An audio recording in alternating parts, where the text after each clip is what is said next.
ಹೌದಾ? ಹಾಗಿದ್ರೆ ಹೇಳಿ ಕೇಳೋಣ. ಏ ಆನಂದ, ರೇಗಿಸ್ಬೇಡ, ಸುಮ್ನೆ ನಿಂತ್ಕೊಳ. ಆನಂದ್, ಸ್ವಲ್ಪ ಸುಮ್ನೆ ಇರ್ತೀಯಾ? ಅವರು ಅನುಭವಸ್ಥರು, ಅವ್ರು ಹೇಳ್ತಾರೆ. ಮೈನಾ, ಸುಮಂಗಲಿ ಪೂಜೆ ಅಂದ್ರೆ ಶ್ರೇಷ್ಠವಾದ ಪೂಜೆ.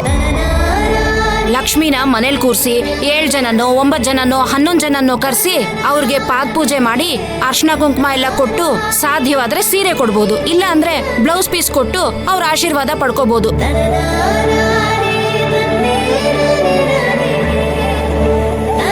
ಅಷ್ಟೇ ಅಲ್ಲ ಮೈನಾ, ಅವ್ರನ್ನ ತುಂಬಾ ಚೆನ್ನಾಗಿ ಮಾತಾಡ್ಸಿ ಅವ್ರ ಹತ್ರ ಆಶೀರ್ವಾದ ತಗೊಂಡು ಅವ್ರಿಗೆ ಊಟದ ವ್ಯವಸ್ಥೆ ಮಾಡಿಸಿ ಹೊಟ್ಟೆ ತುಂಬಾ ಊಟ ಹಾಕ್ಸಿ ಅವ್ರನ್ನ ಕಳ್ಸ್ಕೊಟ್ರೆ ಪೂಜೆ ಇನ್ನೂ ತುಂಬಾ ಚೆನ್ನಾಗಿ ಫಲಿಸುತ್ತೆ ಮೈನಾ.